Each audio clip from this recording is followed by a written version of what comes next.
മരണത്തെക്കുറിച്ച് ആലോചിക്കുന്ന ഒരാളുടെ ഹൃദയത്തിലെ രോഗങ്ങൾ പിടിപെടുകയില്ല.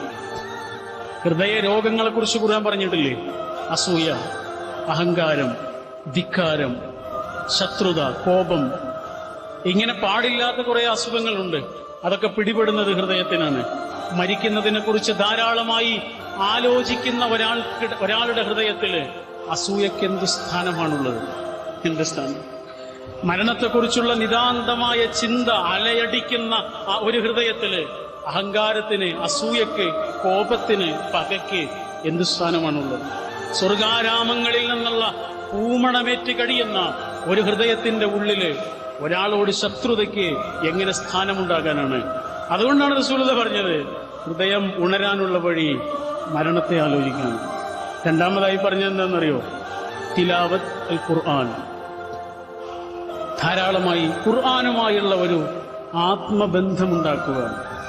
വായിച്ചു പോകലെന്നുള്ളത് ഖുർആനുമായുള്ള ഒരു ആത്മസൗഹൃദമാണത്.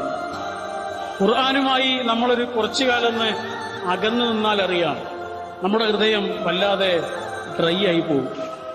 വല്ലാതെ ഡ്രൈ ആയിട്ട് ഉണങ്ങിപ്പോകും. ഉള്ളിലൊരു വേനൽക്കാലമായിരിക്കും. എന്നാൽ ഖുർആനുമായുള്ള നിരന്തരമായ ബന്ധമുള്ള ഒരാളുടെ ഉള്ളിൽ ഒരു മഴക്കാലം പെയ്തുകൊണ്ടിരിക്കുന്നുണ്ടാവും.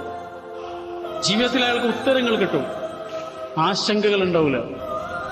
ഹൃദയത്തിന് പിടിപെടാവുന്ന രോഗങ്ങളിൽ നിന്ന് അയാൾ മോചിതനാവുകയും ചെയ്യും.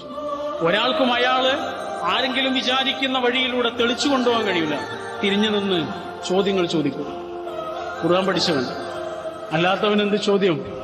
ഖുർആൻ പഠിച്ചവനെ ആരെങ്കിലും നയിക്കുന്ന വഴിയിലൂടെ കൊണ്ടുപോകാൻ കഴിയില്ല.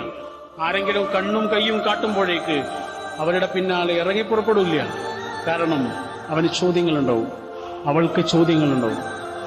അതുകൊണ്ടാണ് റസൂലുള്ളാഹി സ്വല്ലല്ലാഹു അലൈഹി വസല്ലം പറഞ്ഞത്, ഖുർആനുമായുള്ള ബന്ധവും മരണത്തെക്കുറിച്ചുള്ള ആലോചനയും ഒരേ സമയം ഹൃദയ രോഗങ്ങളിൽ നിന്നുള്ള മോചനമാണ്, തിന്മകളിൽ നിന്നുള്ള മോചനവുമാണ്.